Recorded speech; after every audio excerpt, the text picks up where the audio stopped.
तो फिल्म के शुरुआत में हमें एक बच्ची खून से लथपथ दिखाई जाती है। उसके नाक से लगातार खून निकल रहा था और अचानक वही खून वापस नाक में ही जाने लगता है और यहीं से यह कहानी सीधा पीछे की तरफ शिफ्ट कर दिया जाता है ताकि हमें यह दिखाया जा सके कि उस बच्ची के साथ आखिर हुआ क्या था। तो हजारों सालों पहले की बात चल रही है। इस जमीन के नीचे की दुनिया में एक प्यारी सी प्रिंसेस अपने परिवार के साथ खुशी से रहा करती थी। फिर एक दिन उसे जमीन के ऊपर वाले दुनिया के बारे में पता चला, जहाँ धूप हवा होती है और ऊपर की तरफ नीला आसमान होता है जो दिन और रात में अलग अलग तरह के रंग बदलता रहता है। उसके दिल में यह सारी चीजें देखने की चाहत बढ़ जाती है, लेकिन उसे कभी भी ऊपर जाने की इजाजत मिलती ही नहीं। लेकिन जब उसका चाहत हद से ज्यादा बढ़ गया तो उसने फैसला कर लिया कि वो किसी को भी बताए बगैर ऊपर जाएगी और आखिरकार उसने अपने सभी गार्ड्स को धोखा देते हुए उन सीढ़ियों तक पहुंच जाती है जहां से ऊपर जाने का रास्ता था। जैसे ही वो जमीन के करीब पहुंची, सूरज की तेज रोशनी उसकी आंखों से टकरा गई। इस रोशनी को वो बच्ची बर्दाश्त न कर सकी और उसकी आंखें अंधी हो गईं। लेकिन फिर भी वो ऊपर चली गई। ऊपर की दुनिया में जाने की वजह से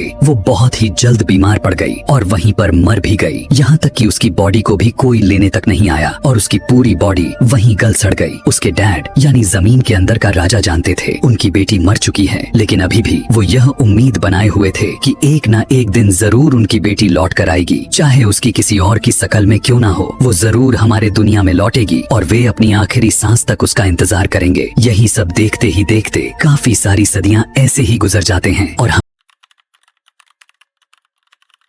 ओफेलिया नाम के एक लड़की को दिखाया जाता है जो अपनी मॉम के साथ अपने स्टेप डैड के घर जा रही थी। उसकी मॉम के प्रेग्नेंट होने की वजह से उसकी मॉम की तबीयत काफी ज्यादा ही खराब हो चुकी थी और इन्हें रास्ते में ही रुकना पड़ गया। टहलते हुए ओफेलिया के पैर से एक पत्थर टकराया जिसके ऊपर एक अजीब सा आंख बना हुआ था। ओफेलिया देखती है कि दूर एक पत्थर को तराश कर एक अजीब सी मूर्ति बनाई गई थी जिसके ऊपर की एक आंख गायब था, यानी यह बड़ा सा पत्थर उसी मूर्ति का आंख वाला एक हिस्सा था। वो जाकर जैसे ही उस मूर्ति के अंदर उसकी निकला हुआ आंख फिट करती है तो उसके मुंह के अंदर से एक अजीब सा कीड़ा निकलकर बाहर आ जाता है और यहाँ ओफेलिया उसे एक परी समझ लेती है। हालांकि वो एक ग्लास बग था। इससे पहले कि वो कुछ भी सोचने में टाइम लगा पाती ओफेलिया की मॉम उसे आवाज लगाकर बुला लिया और ये सभी यहाँ से निकल जाते हैं। लेकिन अजीब बात तो यह था कि वही कीड़ा जो अभी अभी मूर्ति के अंदर से बाहर निकला था वो ओफेलिया का पीछा करने लग जाता है। जैसे ही ये सभी घर पर पहुँचते हैं तो ओफेलिया देख पाया कि वो कीड़ा पहले से ही यहाँ मौजूद था।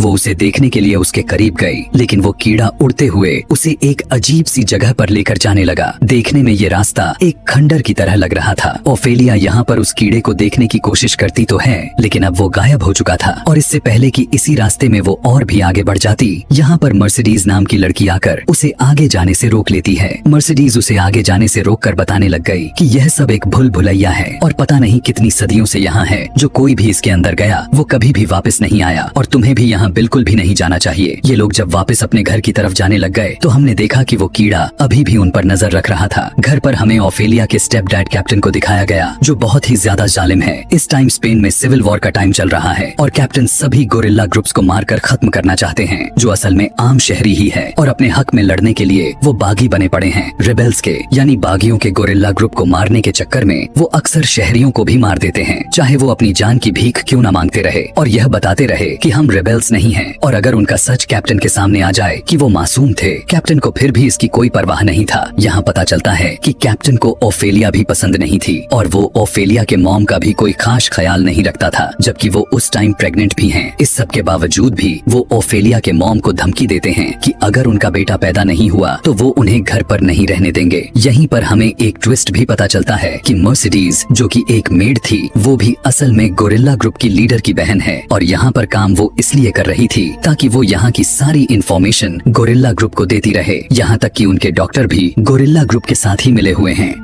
खैर, रात में हमें दिखाया जाता है कि ओफेलिया जब अपने मॉम के पास सोने की तैयारी करने में लगी थी तब वो नोटिस कर पाती है कि वही कीड़ा जो बार बार उसके पास आने की कोशिश कर रहा था वो उसके रूम में ही था। वो उसे गौर से देखती है और समझने की कोशिश में लग जाती है कि आखिर यह है कौन। वो परियों की कहानियों में इतना खोई रहती थी, उसे हर चीज परी लगती रहती थी। वो अब अपनी परियों वाली किताब को खोला और उस कीड़े से पूछने की कोशिश में लग जाती है कि क्या तुम परी हो। वो कीड़ा तस्वीर को देखते ही परी बन जाता है और ओफेलिया को अपने साथ चलने का इशारा पीछा करने लगा। ओफेलिया भी उसके पीछे पीछे जाने लग गई और वहीं पर ही इसे लेबिरिंथ में लेकर आ जाती है। वहीं पर उसे वहीं नीचे जाने वाली सीढ़ियां दिखाई दी जिसके जरिए हमने इस कहानी के स्टार्ट में उस प्रिंसेस को ऊपर आते हुए देखा था। ओफेलिया जब डरते डरते नीचे जाने लग गई तो उसे वहाँ पर एक काफी खौफनाक सी क्रिएचर दिखाई दे पड़ती है जो ओफेलिया को देखकर बहुत ही ज्यादा खुश हो चुकी थी। वो कहती है कि आखिर तुम आ ही गई, कितने सालों से तुम्हारा इंतजार था। ओफेलिया उनकी बात समझ नहीं पा रही थी, बल्कि वो तो इस क्रिएचर से डरने भी लग चुकी थी। वो क्रिएचर उससे कहने लग गई कि तुम मुझसे मत डरो, मैं तुम्हारा दुश्मन नहीं, दरअसल मुझे फॉन कहते हैं और मैं आपका गुलाम हूँ। आप एक प्रिंसेस हैं, आप इस दुनिया से बिलोंग नहीं करती, आपका ताल्लुक जमीन के नीचे की दुनिया से है और आप वहाँ के राजा की बेटी हैं। आपका नाम प्रिंसेस मुना है। ओफेलिया कहती है कि यह सब सच नहीं। फॉन कहता है कि अगर आपको मेरी बातों पर यकीन नहीं तो घर जाकर अपने कंधे पर देखिएगा, वहाँ एक चांद का निशान होगा और इससे साबित हो जाएगा कि आप प्रिंसेस मुना ही हैं। आपके डैड ने आपको अपने दुनिया में वापस लाने के लिए बहुत सारे दरवाजे खोले हुए थे और अब एक ही दरवाजा वापस बचा हुआ है और वो कुछ पहेलियां हल करने के बाद ही खुलेगा। और साथ में यह भी साबित करना होगा कि आपके अंदर जो अच्छाई थी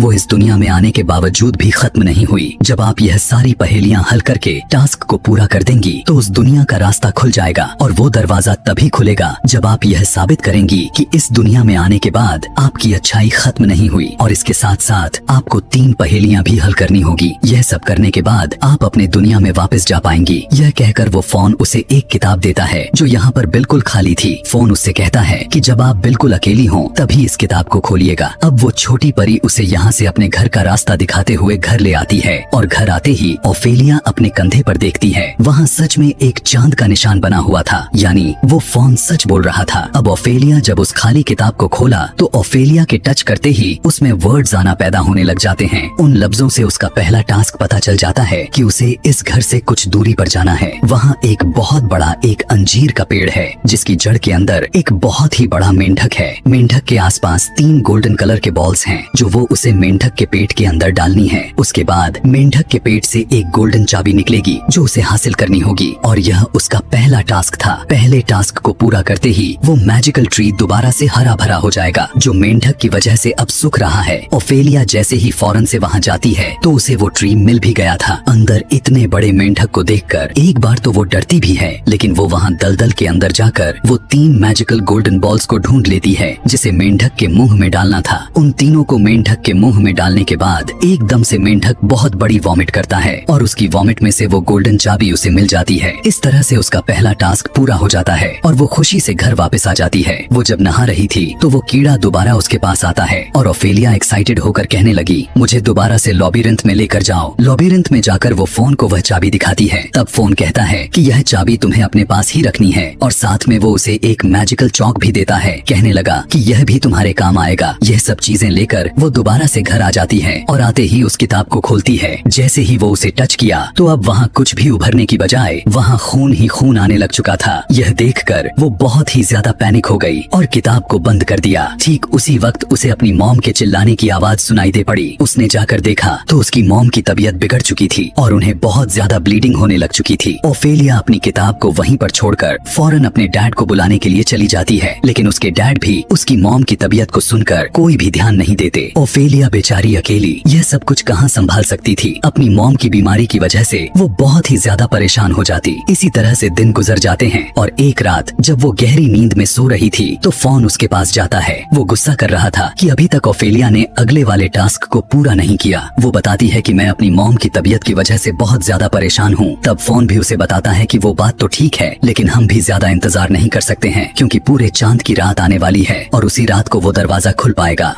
फोन ओफेलिया को मदद करने के लिए उसे एक जादुई बच्चे की तरह दिखने वाली जड़ देता है और कहता है कि हर रोज सुबह को इसके अंदर दूध डालते हुए अपने 2 खून के कतरे डाल देना और इसे अपने मॉम के बेड के नीचे रख देना। इसके बाद से वो थोड़ी ही दिन में बिल्कुल ठीक हो जाएंगी। साथ में वो ओफेलिया को कुछ परियां भी दिया ताकि उसके अगले टास्क में मदद मिल सके, क्योंकि अगला टास्क बहुत ही मुश्किल होने वाला था। फोन बताता है कि अगले टास्क में दोबारा सामना किसी जानवर या इंसान से नहीं बल्कि एक मॉन्स्टर से होगा। वहाँ जब अपना टास्क पूरा करने के लिए जाओगी जाओगी तब वो मॉन्स्टर तुम्हें हर हाल में मारने की कोशिश करेगा, मगर तुम्हें अपने आप को बचाना है। साथ ही जब तुम वहाँ जाओगी तो वहाँ पर तुम्हारे लिए मजे मजे खाने की चीजें रखे गए होंगे। तुम्हें किसी भी चीज की लालच में नहीं आना है और बस अपने काम को पूरा करने पर ध्यान रखना है। वो उसे यहाँ पर एक ग्लास भी देते हुए कहने लगा कि इस टाइम को खत्म होने से पहले पहले तुम वापस भी आ जाओगी। फोन यहाँ से सब कुछ बताकर चला गया, जिसके बाद अब ओफेलिया उस किताब को खोलती है और उसे टच करती है। उस पर दूसरा टास्क लिखा हुआ आ जाता है, जिसका पहला स्टेप यह था कि उसके पास मौजूद मैजिकल चौक से उसे अपने घर की किसी भी दीवार पर दरवाजा बनाना था। जैसे ही वो दरवाजा बनाती है तो वहाँ पर एक पोर्टल खुल गया जो कि किसी दूसरे दुनिया का था, या कहे कि उसी मॉन्स्टर वाली दुनिया का पोर्टल था। ओफेलिया जब उस दुनिया के अंदर जाती है तो देखती है कि एक बहुत बड़े डाइनिंग टेबल के पीछे एक मॉन्स्टर बैठा हुआ है, जिसका मुंह एक खाल से कवर हो चुका था। नाक की जगह 2 सुराख हैं, उसके मुंह के जगह भी एक कट लगा हुआ है, जबकि उसकी आंखें दिखाई नहीं दे रही थी, बल्कि उसकी आंखें नीचे प्लेट पर पड़ी हुई हैं। मॉन्स्टर इस टाइम सोने में बिजी था। ओफेलिया उसकी आंखें उठाकर देखने लग गई। यह सब बहुत ही ज्यादा क्रिपी हो चुका था। ओफेलिया इस सारी चीजों को चेक ही कर रही थी कि तभी यहाँ पर मौजूद परियों ने उसे कहा कि तुम्हें यह सब नहीं देखना, तुम्हें अपने टास्क को पूरा करना है। वो उसे यहाँ पर बने हुए 3 छोटे छोटे दरवाजों की तरफ लेकर जाती हैं और बताने लग गई कि इनमें से एक दरवाजे में अपनी उस मेंढक वाले चाबी लगाओ। ओफेलिया जैसे ही अपने उस चाबी से उस छोटे से दरवाजे को खोलती है तो अंदर से उसे एक डेकर मिलता है, एक खंजर मिलता है जो कि सोने का था। इन चीजों को लेकर वो यहाँ से जाने ही वाली थी कि तभी उसे टेबल पर पड़ी चीजों को देखकर उसके अंदर लालच पैदा हो जाती है। वो फोन की वार्निंग को भूल चुकी थी और उसने वहाँ से चीजें उठाकर खाना शुरू कर दिया। यह सारी चीजें उस मॉन्स्टर की थी। मॉन्स्टर की चीजों को हाथ लगाते ही वो मॉन्स्टर जाग जाता है और अपने आँखों को अपने हाथों में लगाकर उन हाथों को अपनी आँखों की जगह पर रख लेता है, जिसकी मदद से अब वो ओफेलिया को देख पा रहा था और ओफेलिया की जान के पीछे पड़ गया। इससे पहले कि वो ओफेलिया को पकड़कर मार देता, वो छोटी छोटी परियां उस मॉन्स्टर की आंखों पर अटैक करके उसे डिस्ट्रैक्ट करने की कोशिश करती हैं। मौका पाते ही ओफेलिया यहाँ से भागती है, लेकिन उसने देखा कि उसका टाइम अब खत्म हो गया था और जो दरवाजा उसने खोला था अब वो भी अब खत्म हो चुका था। वो मॉन्स्टर उन बेचारी छोटी छोटी परियों को मार चुका था और अब दोबारा वो ओफेलिया की तरफ बढ़ रहा था ताकि उसे मार सके। पर तभी ओफेलिया ने दिमाग चलाया और अपनी मैजिकल चौक से ऊपर की तरफ मार्क बनाते हुए अंदर चली गई। असल में यह रोशनदान उसे उसके कमरे में लेकर गया हुआ था और इस तरह से उसकी जान बच गई थी। इस टास्क को उसने तो पूरा कर लिया था, लेकिन टास्क के दौरान 2 परियों को उसने मार दिया था। वो उदास हो चुकी थी। इधर आने के बाद उसने देखा था कि अब सुबह हो चुकी थी। उसने जल्दी से वो जड़ उठाई, उसमें दूध डाला और उसे अपने मॉम के बेड के नीचे रख दिया। उसकी मॉम को होश भी आ गया, जिसकी वजह से ओफेलिया बहुत ही ज्यादा खुश थी। यहाँ पर अब हमें ओफेलिया के स्टेप डैड को दिखाया जाता है, जो अपने जुर्म की आखिरी हदों पर उतर गए थे। गाँव वालों को उन्होंने उनकी खाने पीने की चीजें और उनकी दवाइयाँ बंद कर दी थी ताकि ये लोग मजबूर होकर गोरिल्ला ग्रुप्स का पता बता दें, और जब इन लोगों के पास खाना नहीं होगा तो ये लोग खाना गोरिल्ला ग्रुप्स को भी नहीं दे पाएंगे और इस तरह से आधे से ज्यादा गोरिल्ला ग्रुप्स के रेबेल्स यानी बागी भूख के मारे ही मर जाएंगे और इनका काम आसान हो जाएगा। ऐसे ही करते करते कुछ दिन गुजर जाते हैं और सारे शहरी बहुत ही ज्यादा परेशान हो जाते हैं। इसी दौरान वही गोरिल्ला ग्रुप्स एक बहुत ही बुरी चाल चलते हैं और यहाँ पर आने वाली मालगाड़ी को बॉम्ब से तबाह कर देते हैं। और अब जो उन बागियों ने किया था, कैप्टन उन्हें छोड़ने वाले नहीं थे। उस टाइम जब ये लोग वापस अपने ठिकाने पर आते हैं तो आकर इन्हें एक और शॉक ये लगता है कि रेबेल्स इनका सारा माल गोदाम से चुरा कर ले गए थे। वो ये वही सप्लाईज थी जो यहाँ के शहरियों की रोकी गई थी।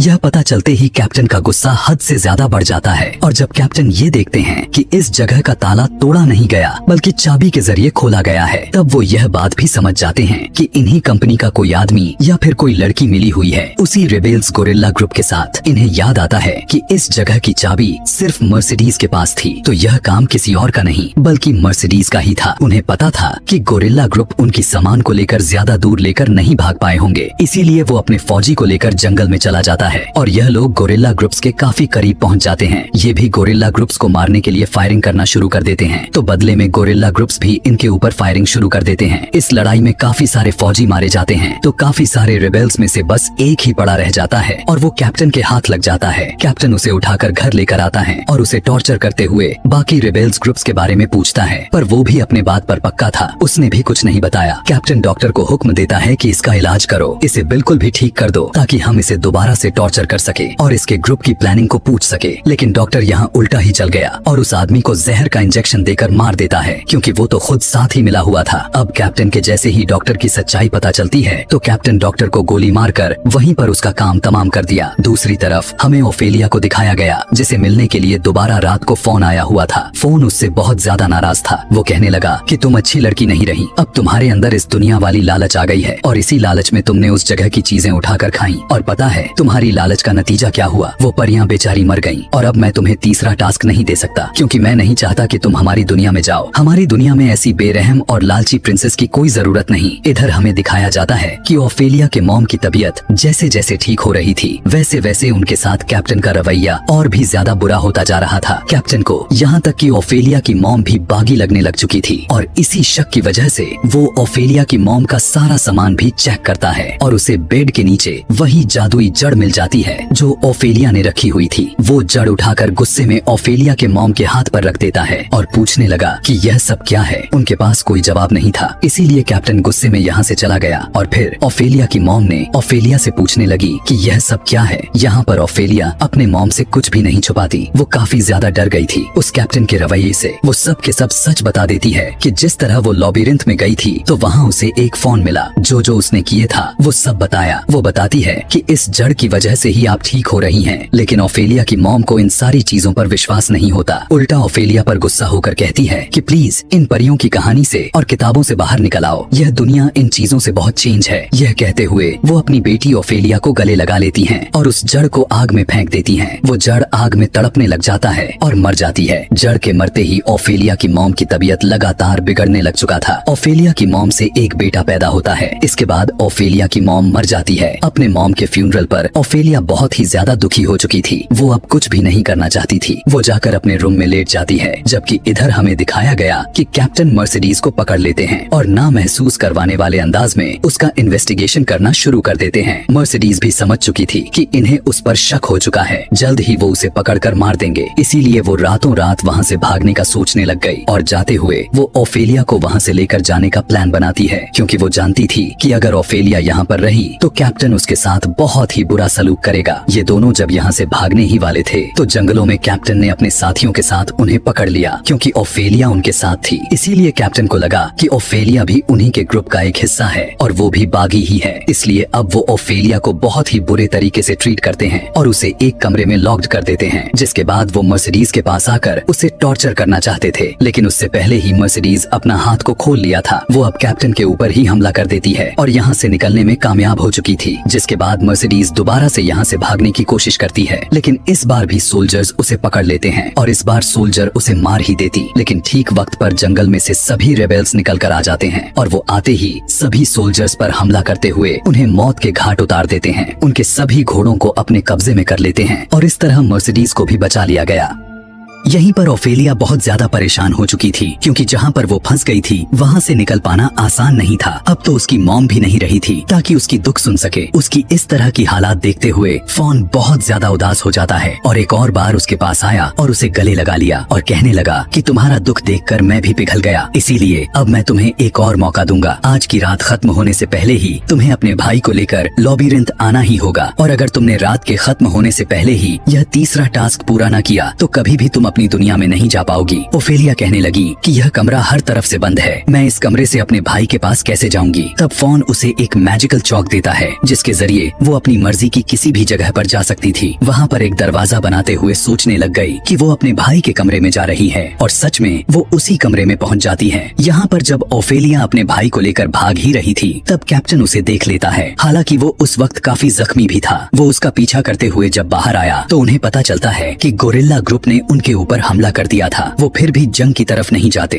बल्कि अपने बेटे को बचाने के लिए ओफेलिया के पीछे पीछे लेबिरिंथ की तरफ बढ़ने लग जाते हैं। ओफेलिया लेबिरिंथ में एक अजीब सी दीवार के पास पहुंचती है, तो ओफेलिया के वहां जाते ही वहां की दीवार खुल जाती है और वहां एक दरवाजा बन जाता है। ओफेलिया उस दीवार के अंदर चली जाती है और आगे जाकर उसे फोन मिल जाता है। जबकि कैप्टन जब इस दीवार के पास पहुंचता है तो कंफ्यूजन में आ जाता है, क्योंकि आगे जाने का तो रास्ता ही नहीं था और अब ओफेलिया उसे यहाँ कहीं भी नजर नहीं आ रही थी। यहाँ फोन ओफेलिया को बताता है कि तुम्हें अपने भाई को जख्मी करके उसकी खून की 2 बूंदें इस फर्श पर डालनी होगी और तब तुम्हारी दुनिया का दरवाजा खुल जाएगा। यह सुनकर ओफेलिया डर गई और कहने लगी कि चाहे मैं इस दुनिया में हमेशा के लिए ही क्यों न रह जाऊं, लेकिन मैं अपने भाई को चोट नहीं पहुंचाऊंगी, उसे दर्द नहीं दूंगी। यहाँ पर फोन उसे इंसिस्ट करता है कि तुम्हें ऐसा करना चाहिए, पर ओफेलिया बिल्कुल भी ऐसा नहीं करना चाह रही थी। वो नहीं मान रही थी। ठीक उसी दौरान यहाँ पर कैप्टन भी आ गया और उनकी यहाँ आने पर हमें पता चलता है कि कैप्टन फोन को नहीं देख सकते सिवाय ओफेलिया के। वो ओफेलिया से अपना बेटा लेता है, जिसके बाद वो ओफेलिया को शूट करते हुए यहाँ से बाहर निकल जाते हैं। बेचारी ओफेलिया वहीं पर गिर जाती है। कैप्टन जब उस झाड़ियों वाली दरवाजे से बाहर निकलता है तो यह देख पाता है कि सभी रेबेल्स उसे घेरे हुए खड़े थे। अब मर्सिडीज आगे आकर उसके हाथ से उसका बेटा ले लेती है, जिसके बाद रेबेल्स उसे शूट करके मार देते हैं। जबकि सीन बदलकर हमें दोबारा से ओफेलिया को दिखाया जाता है, जो अब ओफेलिया गिरी हुई थी और उसकी नाक से खून निकल रहा था। यह वही सीन है जो इस कहानी के शुरुआत में हमने देखा हुआ था। वो बिल्कुल मर रही थी और इस टाइम पर उसे